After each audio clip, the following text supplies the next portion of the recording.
cualquier sustancia o elemento externo que ingrese en el cuerpo y que produce daño directamente en los riñones, ¿verdad?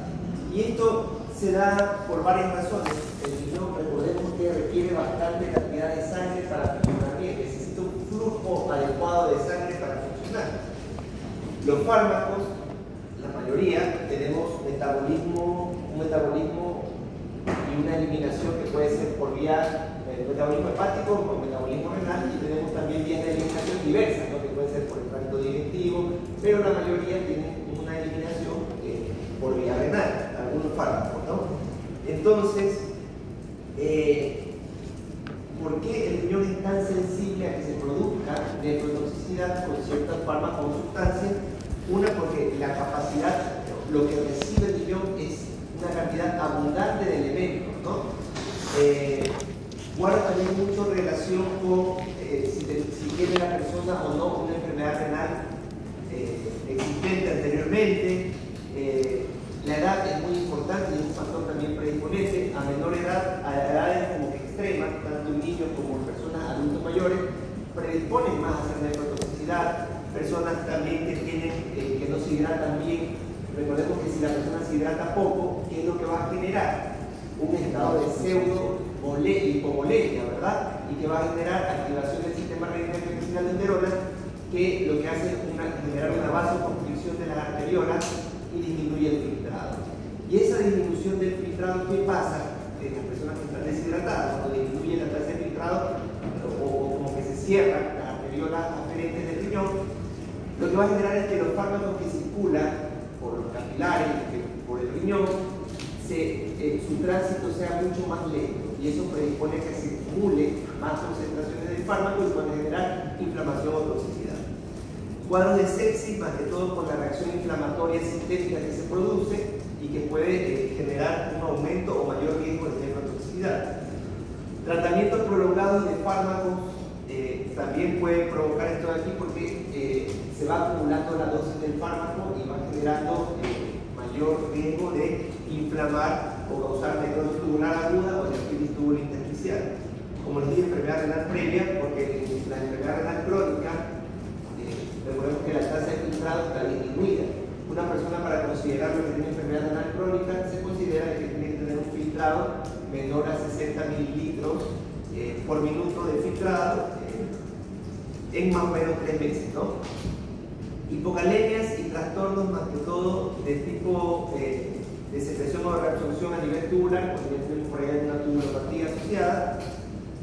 La concentración del fármaco, más que todo dosis o muy altas del fármaco o dosis muy bajas, que puedan generar una resistencia y puedan generar también algún otro factor, o por ejemplo reacciones de hipersensibilidad. Una persona que consume un fármaco al cual es alérgico, lo que va a generar es una respuesta inmunológica que genera inflamación también y que puede generar nefrotoxicidad. ¿Y por qué es importante lo de la nefrotoxicidad? Porque la nefrotoxicidad puede producir una falla renal aguda, ¿no? Y recordemos que la falla renal aguda le puede llevar a diálisis. ¿Cómo se manifiesta la falla renal aguda? Por lo general se manifiesta con elevación de los azoados o con trastornos del tipo diurético, ¿verdad? El paciente hace oliguria o oligonuria, ¿verdad?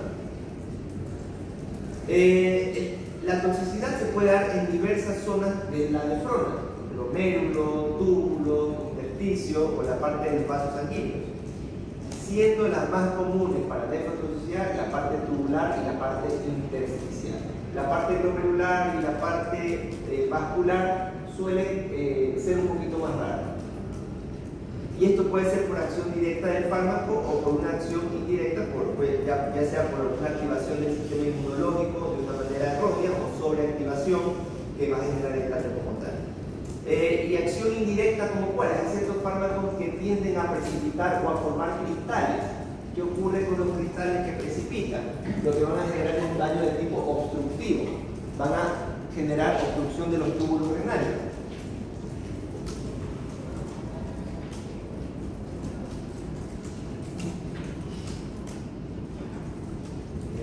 Por ahí se suele hacer la nefrona.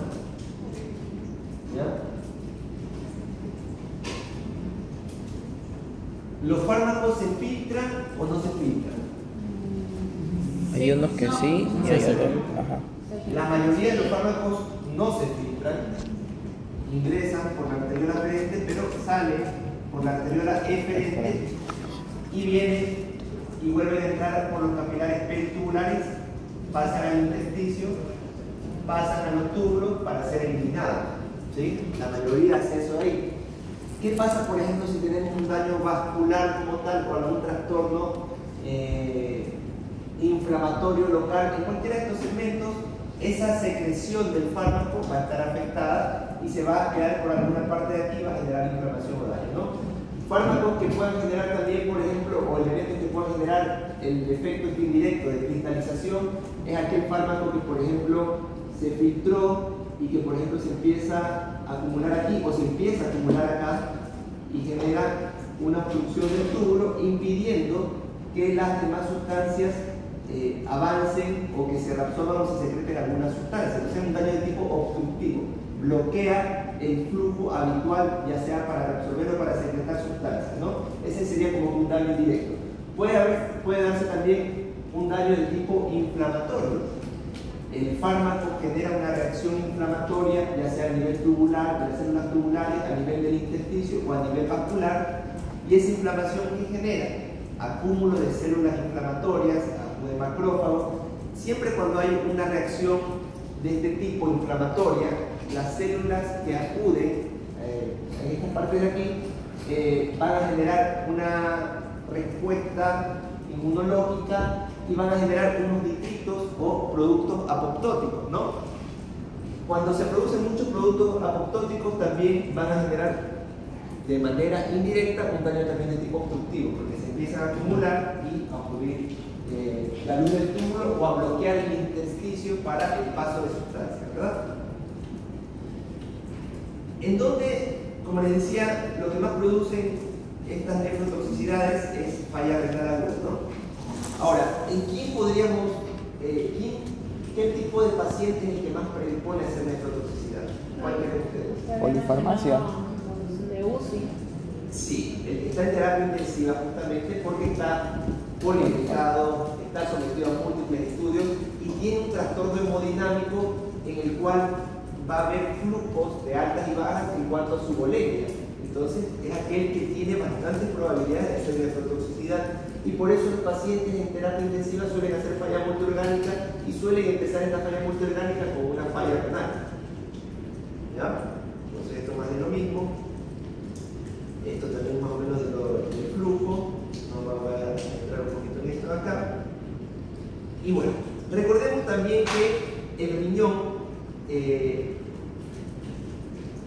funciona también por mecanismos vasoconstrictores y vasodilatadores, en donde a nivel de las arteriolas, que son las que van a permitir mejorar, aumentar el flujo que va a pasar acá, aumentar la filtración o disminuirla, ¿no? Si hay vasoconstricción de la arteriola aferente, disminuimos el flujo, ¿verdad? Si hay, por ejemplo, solo vasoconstricción de la arteriola deferente, el flujo está, pero no hay salida, entonces lo que va a aumentar es el filtrado y se va a generar una hiperfiltración, ¿verdad? Entonces, cuando hay un desequilibrio en esta balanza entre los elementos vasoconstrictores y vasodilatadores, ahí es que puede empezar un fallo en cuanto al flujo de sangre intraglomerular y eso genera también riesgo de nefrotoxicidad. Por ejemplo, los antiinflamatorios, hay lo que hacen, inhiben a las prostaglandinas, que son potentes vasodilatadores. Entonces, ahí perdimos el efecto vasodilatador. ¿Y quién va a estar más por arriba? El efecto vasoconstrictor. Entonces, vamos a tener una vasoconstricción arteriolar y disminución del filtrado, del flujo, aumento de la presión intraglomerular y daño renal como tal. Este tipo de daño lo que nos va a generar de a poco es fenómenos de esclerosis, después fibrosis y el daño renal como tal.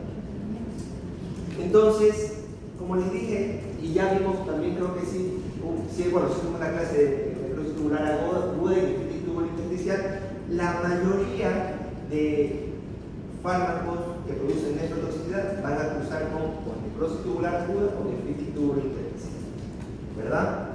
el fenómeno de cristalización dado por ciertos fármacos como la ciprofloxacina, todas las quinolonas, ciertos antirretrovirales también que le pueden provocar esto de acá, metotrexate también, que lo que generan es el daño de cristalización y de obstrucción tubular y bloqueo del paso de sustancias, ¿no?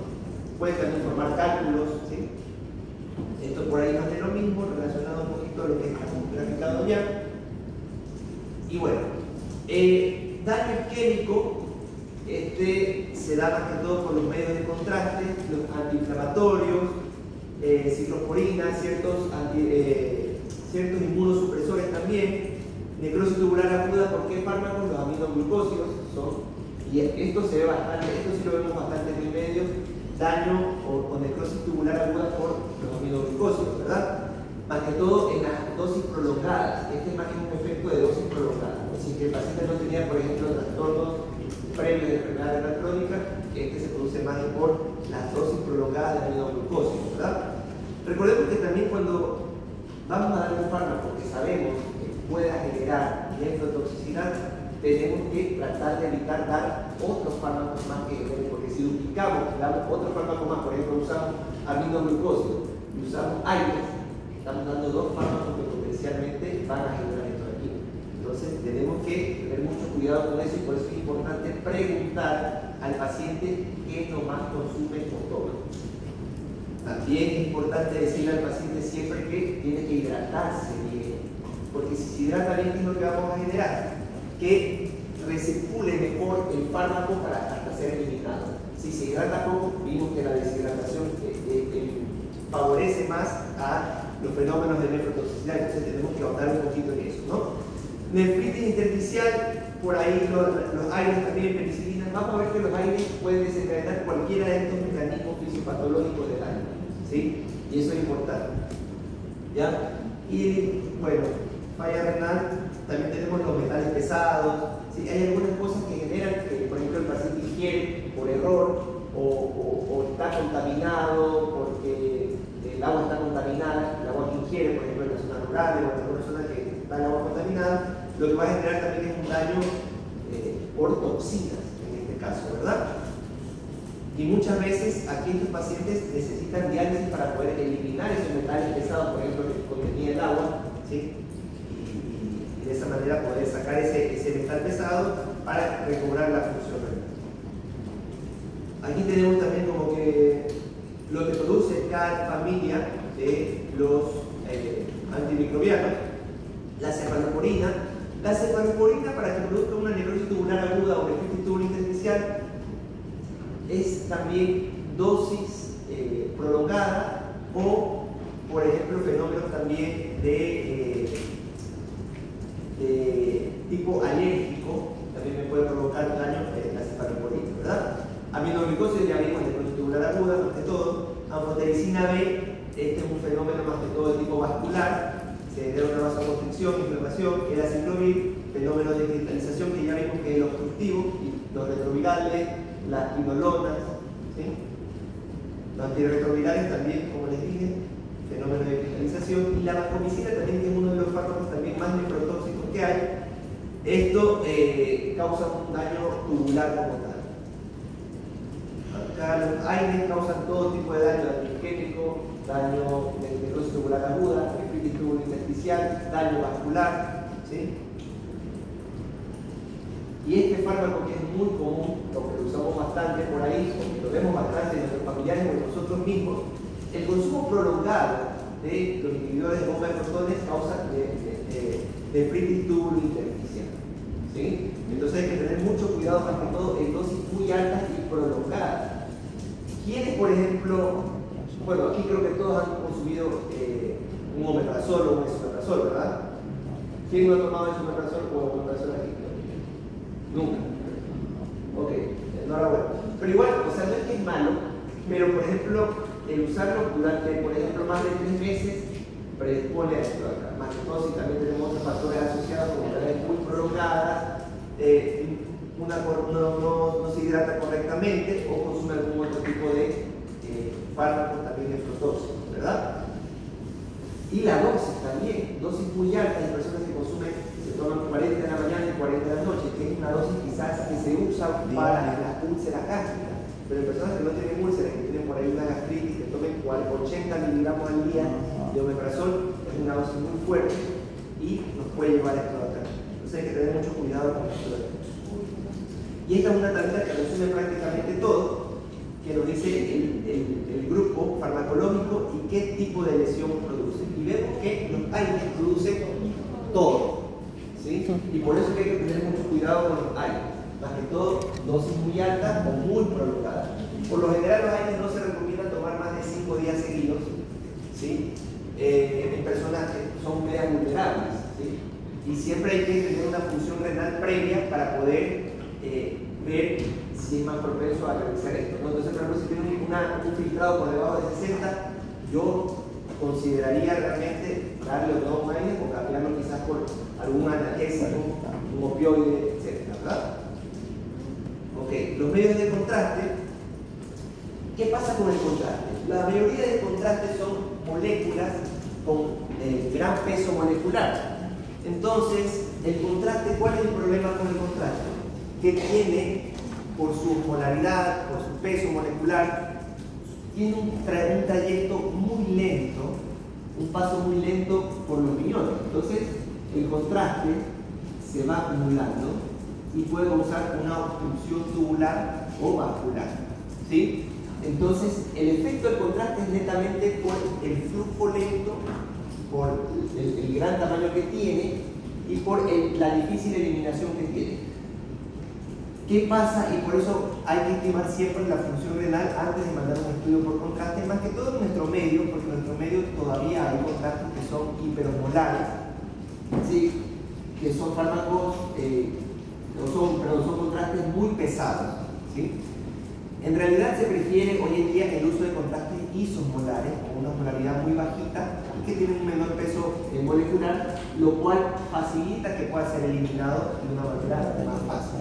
Pero son muy costosos y no hay en todos lados. Entonces, si un paciente tiene problemas renales, se le recomendaría que necesite realmente un estudio por contraste, se recomendaría que use un contraste isomolar, ¿verdad? Entonces, nunca se manda un estudio por contraste sin tener una función renal previa, es decir, estimar el filtrado glomerular. Y los centros de imágenes le piden urea y creatinina para poder hacer el estudio. Pero esta urea y creatinina no es suficiente.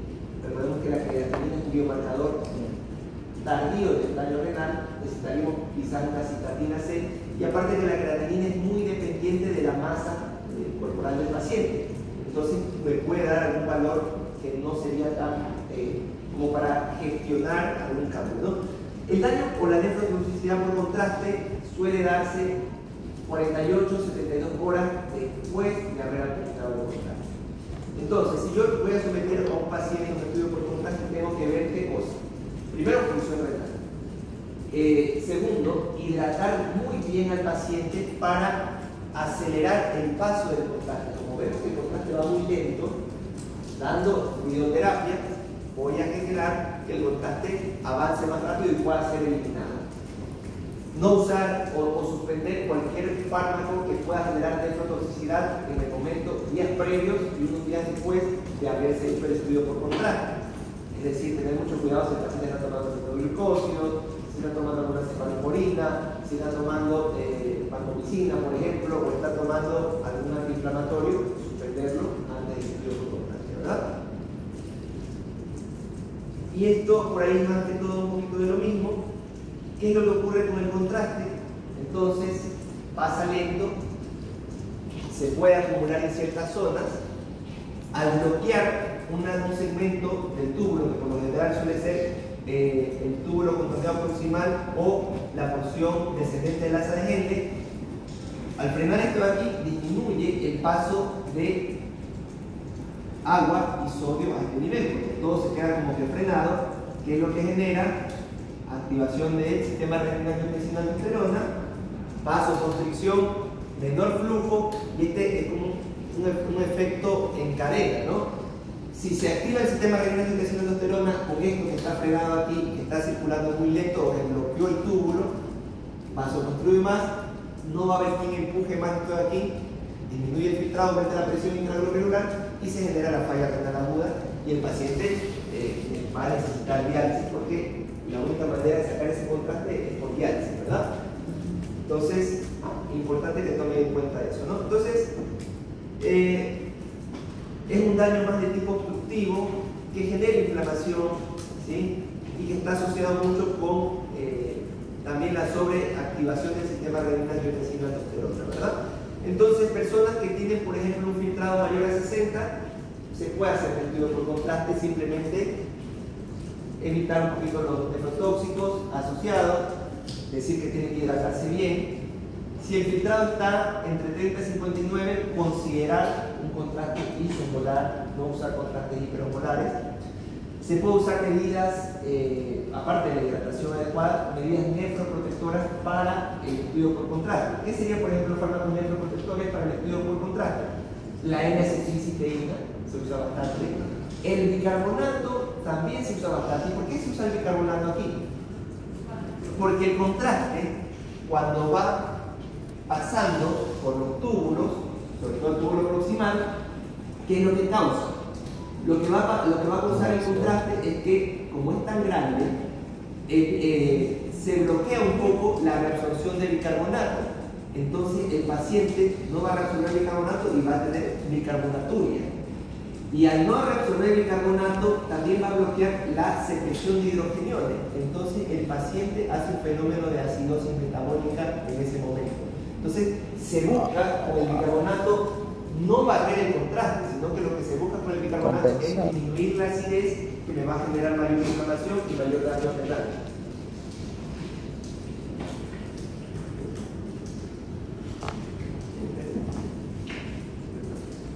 Ya, entonces, y con menos de 30 no. Pero hay algo, una contraindicación que, por ejemplo, hay una contraindicación o una indicación absoluta por más función renal alterada que tenga el paciente. ¿Cuál sería, por ejemplo, que una persona tenga sí o sí que hacerse un contraste, un estudio por contraste? Entonces, que tengan cálculo. Cálculo renal. No. ¿Alguna Yo no voy a otra? mandar a ese paciente por un... Sí. No, o sea, no, ¿cuál sería una indicación de que el médico necesita hacer un estudio por contraste así, veamos que tiene un filtrado menor a 30? Cuando existen algunas placas ateromatosas. Por ejemplo, cuando hay una indicación quirúrgica, por ejemplo, un paciente que tiene un tumor y que necesitan extraer el tumor por un cáncer, eso tiene que sacar y tiene que delimitar bien el área de vascularización del contraste del tumor. Entonces, es eso, ¿no? Necesitan sí o sí hacer el estudio por contraste para definir y para poder ver el rango quirúrgico, ¿verdad? Entonces, en estos pacientes, porque es una indicación como que absoluta para hacer el estudio por contraste, porque si no, ese cáncer se va a avanzar, etc., ¿no? Entonces, lo que se hace o lo que se puede hacer es, aparte de las medidas nefroprotectoras, se hace el estudio e incluso se le coloca un catéter y se lo dializa al paciente para barrer después del contraste. Y luego, esperamos unos días, se retira el catéter y no pasó nada, ¿ya? Pero no hay que dejar ese contraste ahí generando ese daño, ¿verdad?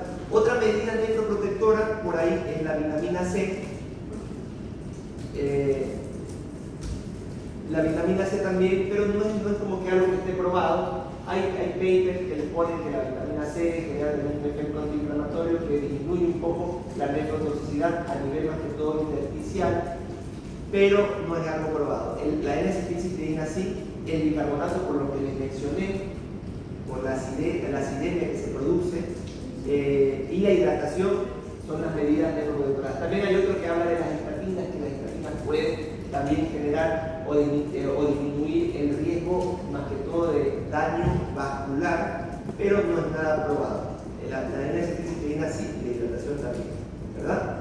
Entonces, lo ideal sería estimar, antes de un estudio por contraste, usar biomarcadores más certeros y más tempranos de daño renal, como la cistatina C, que es lo que tenemos en el medio.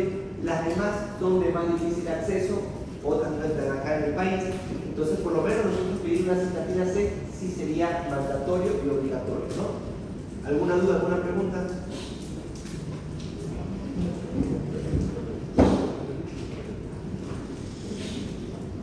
Ok, ¿dudas, preguntas de esto? Igual yo le subo las presentaciones, creo que está sí.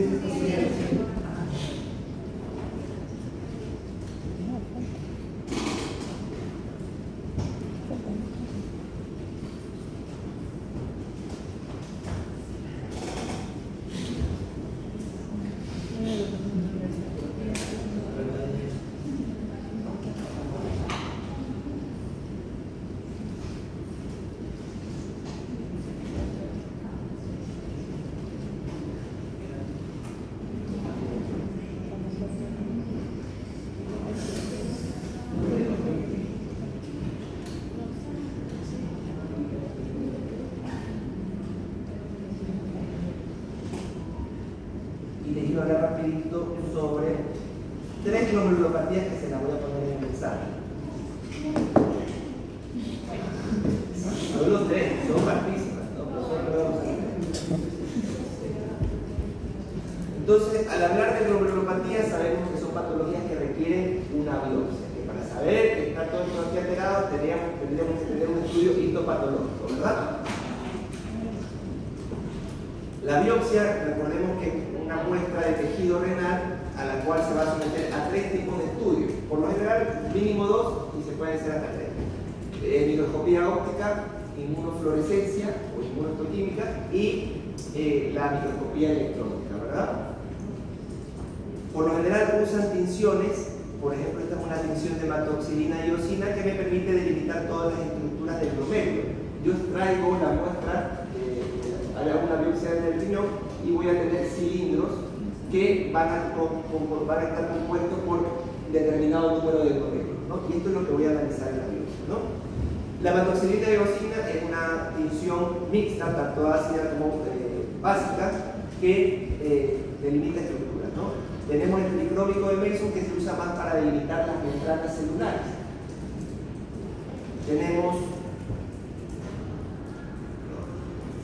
Tenemos el PAS, el ácido periloacético de Schiff, que me sirve también para delimitar más que todo bien toda la estructura glomerular, al igual que la hematoxilina y eosina. Me sirve como para tener un contexto general de todo el glomérulo, de los capilares, etc., ¿verdad? La metilamiina de plata, esta se usa específicamente para delimitar membranas. Por ejemplo, si yo sospecho de una patología que afecte, por ejemplo, la membrana basal glomerular, tengo que tener de metilamiina de plata para poder ver bien la membrana basal glomerular. Entonces, los patrones tenemos varios y ya los vamos a ver conforme veamos por lo menos estas glomerulopatías. ¿Qué tensión es esta? El tricrómico de Mason. Hematoxilina y eosina. Metilamiina de plata, ¿no? Y la inmunofluorescencia, que consiste en qué cosa? ¿Qué es la inmunofluorescencia? Se tiñe, ¿en qué se tiñe? Lo malo que está dañado, eso tiñe. Mientras que lo que está patológico.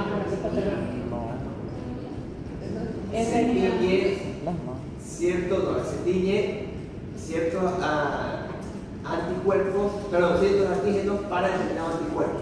Esto, la inmunofluorescencia, lo que me permite, ¿qué es? Delimitar fenómenos de autoinmunidad, ¿sí? Esto, la inmunofluorescencia me sirve para ver si esa glomerulopatía es por autoinmunidad, ¿sí? Por ejemplo, una nefropatía lúpica, por ejemplo, Sjögren y demás, ¿verdad? Entonces, la glomerulopatía, daño glomerular, que lo vamos a tener que ver por biopsia, ¿verdad? Por lo general, la clasificación puede ser diversa, por el tipo de evolución, etc., pero las que más se usan es primaria y secundaria, ¿verdad? Esto por ahí no lo voy a tomar ahorita en cuenta. Y vamos a entrar en la primera glomerulopatía que vamos a ver. La enfermedad de Camp-Lewin, como su nombre lo dice, es una patología o una glomerulopatía que casi no va a producir alteraciones en la microscopía óptica, ¿sí? Suele ser más frecuente en niños, de hecho es la enfermedad más común que causa síndrome nefrótico en niños, ¿sí? No se suele biopsiar, ¿Por qué no se suele biopsiar? Porque si tenemos esta patología que cursa con síndrome nefrótico, que es en niños más o menos entre un rango entre 2 a 10 años, la causa más común y la que predomina es esta aquí, enfermedad de predomina. Y si yo le doy corticoide al niño que se queda en tratamiento y mejora, no se hace nada, no se biopsia y la catalogo como que tiene una enfermedad de predomina. Cuando biopsiamos ya lo vamos a ver después. Pero bueno, entonces es raro en adultos, en niños es mucho más común. ¿Qué es lo que va a causar? Si hiciéramos una microscopía electrónica, que en el medio no tenemos mucho acceso a microscopía electrónica, ahí sí pudiéramos ver que hay fusión de los pedicelos de los podocitos, que vienen a ser como pequeñas fimbrias que tiene el podocito, que van a como permitir también el paso o no de las sustancias que van del endotelio, del capilar glomerular a la membrana basal y que van a pasar a la capa celular epitelial. Esos pedicelos son los que favorecen, como que empujan el paso de ciertas sustancias selectivamente, ¿no? Entonces, estos se van a fusionar y después lo que vamos a ver es el desprendimiento de pequeños segmentos de los podocitos y se forma como un hueco ahí en la capa celular epitelial y por eso tenemos proteinuria abundante, ¿verdad? Pero no lo veríamos prácticamente en la microscopía óptica. ¿Y cómo cursan esta enfermedad de cambios mínimos? Por el típico síndrome nefrótico, es decir, proteinuria en rango nefrótico más de 3.5 gramos por día o con cociente de microglobulina creatinina mayor a 300. Tenemos también hipoalbuminemia, tenemos los edemas, ¿sí? Y puede haber también hipertensión. La hematuria rara vez ocurre, pero cuando hay puede ser microhematuria, ¿ya? Lo bueno es que responden bien al tratamiento con corticoides, es decir, le damos corticoides, la proteinuria disminuye y el cuadro mejora y prácticamente que se revierte. ¿Ya? Ya vamos a ver en qué casos no. Más frecuente en varones, puede ser de causa primaria o secundaria. Siempre que ustedes tengan un paciente con síndrome nefrótico o nefrítico, lo primero y lo más fácil de buscar son las causas secundarias. Infecciones, y para eso tenemos que pedir serología, cultivos, ¿sí? Tenemos que descartar, según la edad del paciente, lesiones de tipo tumorales, ¿sí?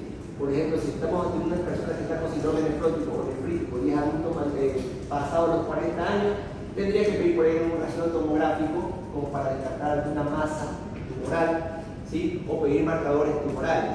Tendría que descartar causas o fenómenos autoinmunes o sistémicos, tendríamos que pedir autoanticuerpos para DNA. Recordemos también que el lupus, como los AINES, son los que causan todo tipo de lesión a nivel de glomérulos, el lupus causa todas las glomerulopatías de tipo secundario o causa sistémica. Así que el lupus puede estar, si ustedes por ejemplo van a dar un examen como diagnóstico diferencial de glomerulopatía, la vía confiable, pongan lupus, porque el lupus puede causar todo. ¿Sí? Entonces, ¿sí?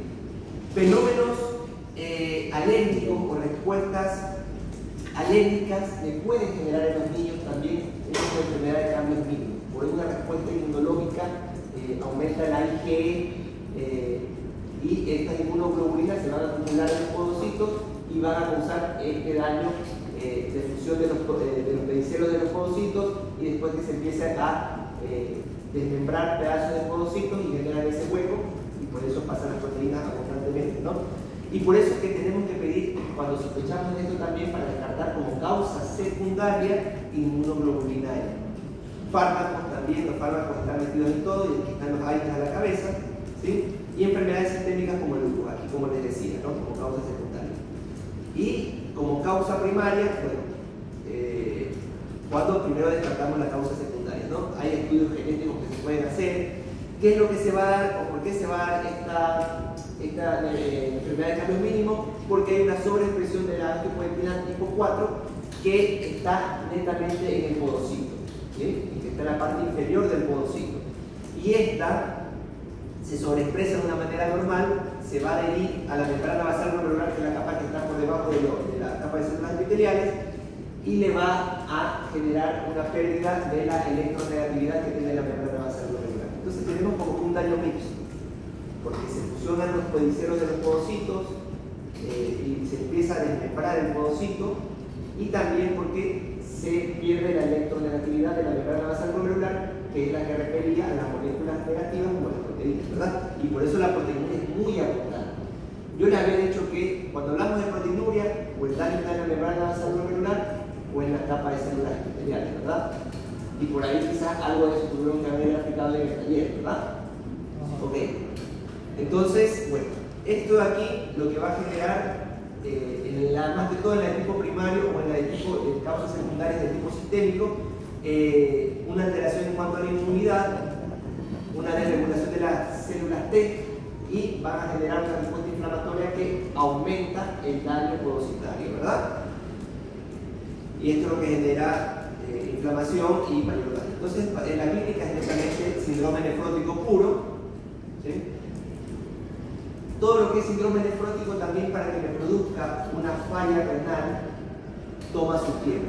El nefrítico suele ser más insuficiencia renal aguda, el nefrótico el daño es más lento para generar falla renal terminal, pero el daño que va haciendo el nefrótico es progresivo, lento, pero se va volviendo irreversible, a diferencia del nefrítico. El nefrítico es muy fuerte, muy agresivo, pero yo lo trato la causa y revierto. Acá trato la causa, mejoro un poco, pero ya quedó el daño hecho.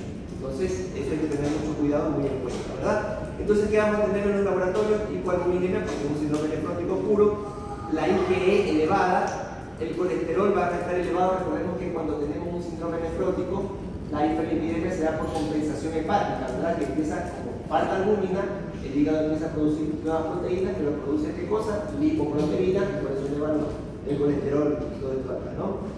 Trastornos del potasio como tal, no hay. El calcio total está normal, pero el calcio iónico, no, perdón, el calcio iónico está normal, pero el calcio sérico está bajo. ¿Qué quiere decir eso? ¿Qué es el calcio iónico?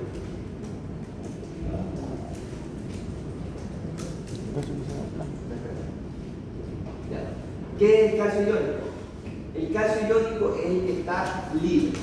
El calcio sérico total es el que va unido a proteínas. Y si tenemos proteinuria, entonces obviamente el calcio que iba unido a esas proteínas, como se están eliminando, va a estar bajo, ¿no? Entonces, pero ahí tenemos que tomar más en cuenta el iónico, es el que está libre, ¿no? Ok. El hematocrito puede estar un poco elevado porque es como una pseudohipovolemia que se produce, pero no es porque falta líquido, sino que el líquido está extravasado porque disminuye la presión osmótica por la hipoalbuminemia, ¿verdad? Entonces, la hipoalbuminemia también me produce trastornos en la coagulación, ¿ya? Recordemos que cuando vimos síndrome nefrótico, si teníamos mayor hipoalbuminemia, antiagregábamos o anticoagulábamos por el gran riesgo de trombo, justamente por esto acá, ¿verdad? La biopsia renal, cuando el paciente no responde a los corticoides, cuando se asocia a otras cosas más, o cuando tenemos una caída abrupta de la función renal. Como les dije, esto es un síndrome nefrótico puro, y la progresión a falla renal terminal es más lenta, pero si tenemos de entrada que la función renal cayó, los vasos subieron y el paciente está oligúrico o oligonúrico, eso es otra cosa y hay que biopsiar. O cuando se produce este síndrome nefrótico, que sospechamos de enfermedad de cambios mínimos, pero en menores de un año, porque eso no existe. Entonces ahí también tenemos que biopsiar, ¿sí? Y esto es lo que encontramos, prácticamente nada, a la microscopía óptica nada. A la inmunofluorescencia puede haber inmunoglobulina, pero tampoco es algo muy específico de esto. Pero la microscopía electrónica sí, vamos a ver borramiento de los pericelos de los podocitos, algo de hipertrofia podocitaria, incluso zonas en las cuales vamos a ver desprendimiento de los podocitos. Esto es lo que vamos a ver en todas las glomerulopatías. Luego se trata esto con corticoides, ¿no? Remisión completa cuando la proteinuria se frenó, ¿sí? Y la albúmina se recuperó como estaba. Remisión parcial cuando la proteinuria sí desciende, ya no está en rango nefrótico, quizás en un rango menor, pero no se desaparece del todo, ¿sí?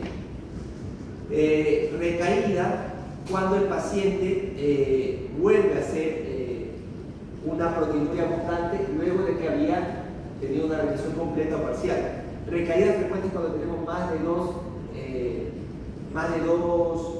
episodios o más de 2 recaídas en menos de 6 meses o más de 4 en un año.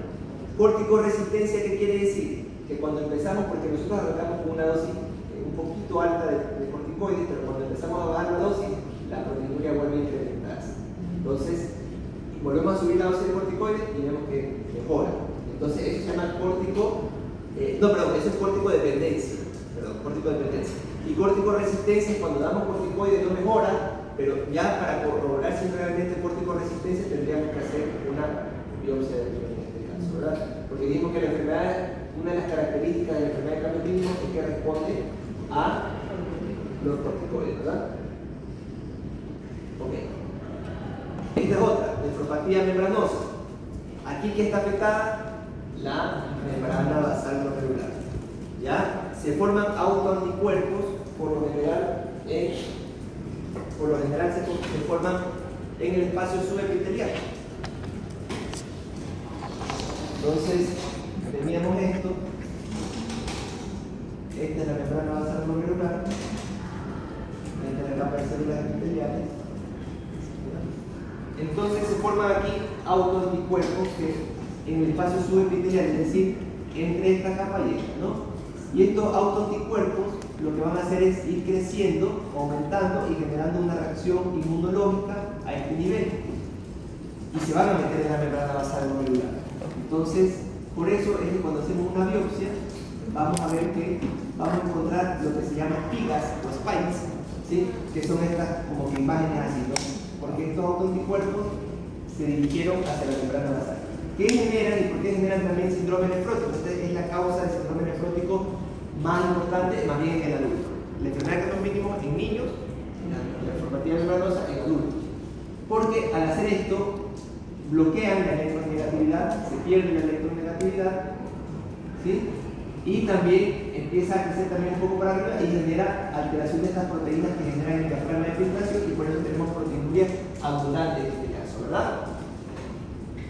Más o menos eso sería como que el resumen de la fisiopatología.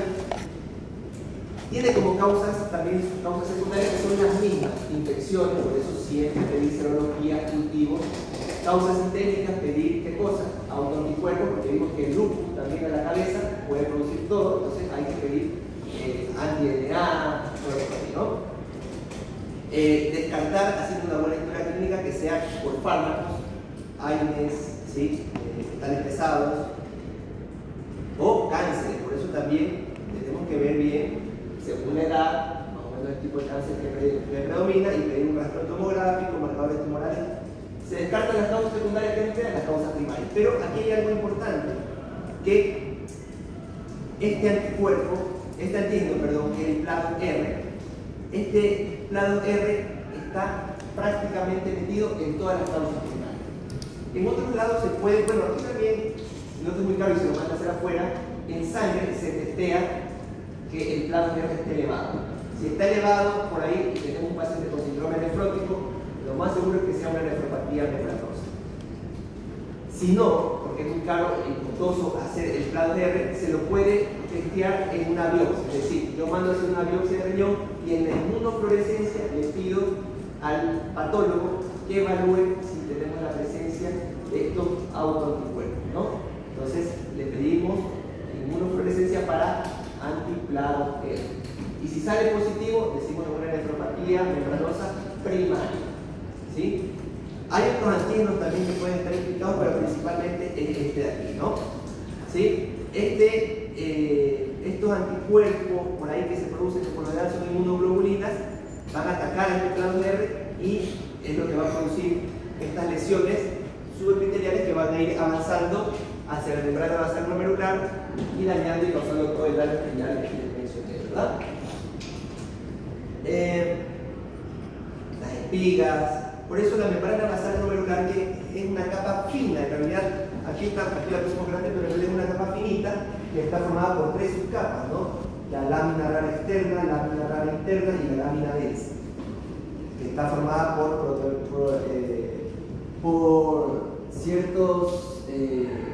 ciertas proteínas que le confieren esta electronegatividad. Entonces, esta membrana basal, al hacer la biopsia, vamos a ver que está irregular, ya no es una lámina, sino que tiene espigas, zonas gruesas y zonas finas, ¿sí?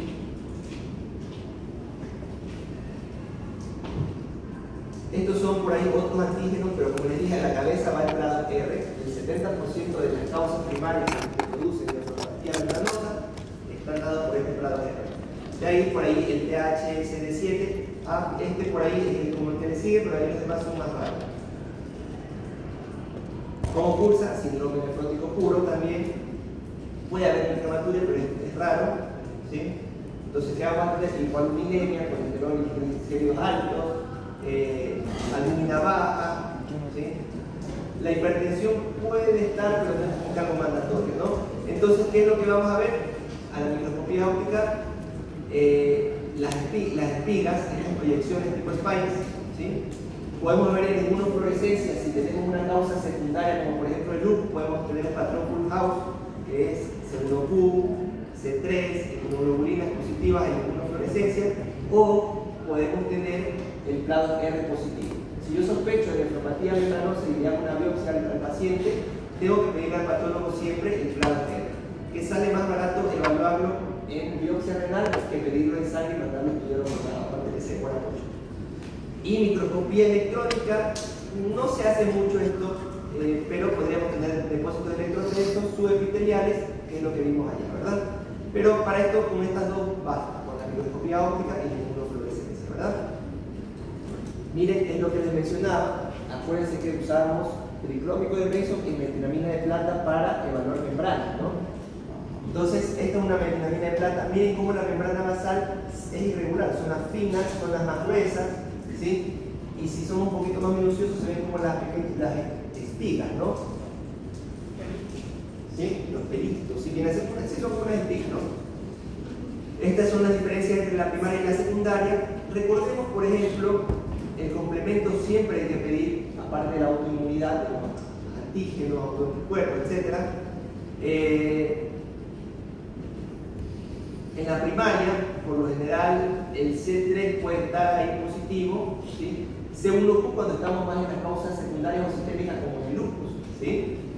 De ahí, lo que predomina en esto como diferencia entre las primarias y secundarias principalmente es el anticuerpo, los anticuerpos para el clado R, ¿verdad? Hay 4 etapas de esta nefropatía membranosa. Cada etapa lo que me va a referir es la mayor progresión de la nefropatía membranosa. Inicia como los depósitos pequeñitos que se van en el espacio subepitelial y avanzan hasta la membrana basal. La etapa 2, que es cuando ya estos depósitos se extienden y atraviesan la membrana basal glomerular, provocando las espigas y engrosando un poco la membrana basal. La etapa 3, cuando ya tenemos lo mismo, pero tenemos ya también depósitos intramembranosos, ahí ya cuando se torna irregular la membrana basal glomerular. Y la etapa 4, perdón, es cuando ya esta irregularidad es como la imagen que vimos hace un rato, ¿no? Y es muy irregular, ya se pierde la configuración típica de la membrana basal glomerular. La evolución, lo mismo que en la mayoría de las glomerulopatías, pueden tener una regresión completa, parcial, recaídas frecuentes, ¿sí? Córtico-resistencia, córtico-dependencia, pero en esta de aquí, a diferencia de la enfermedad de Carlos mínimo que se trataba solo con corticoides, esta de acá, prácticamente todas se biopsian. Yo sospecho de esto y que biopsia. Y según lo que dé la biopsia, si estamos ante una causa primaria o de autoinmunidad, tendría que, aparte de los corticoides, dar inmunosupresión, ¿verdad? Y a todas estas de aquí tenemos que también dar las medidas que ya hemos visto para síndrome nefrótico, medidas antiproteinúricas, IGF-2, por ahí se puede usar inhibidores de SGLT2, restricción del sodio, restricción de los líquidos un poquito hasta sacar el edema, diurético para sacar el edema también, y según el grado de albúmina, si está muy baja, anticoagular o antiagregar, ¿verdad? La inmunosupresión, todo dependiendo de la biopsia. Bueno, lo mismo. Y esta se las voy a dejar por ahí, si quieren pueden conectarse. Se la voy a poner igual después. Pero se la voy a dar a los chicos de la noche si se pueden conectar con ellos, si no, igualmente se la subo. Pero hasta esta entre en el examen. ¿Ya? ¿Ok? ¿Ah? No, ya se lo subí. Ah, la sube hoy. Sí. Ah, ya sé por qué no. Hasta ahí quedamos.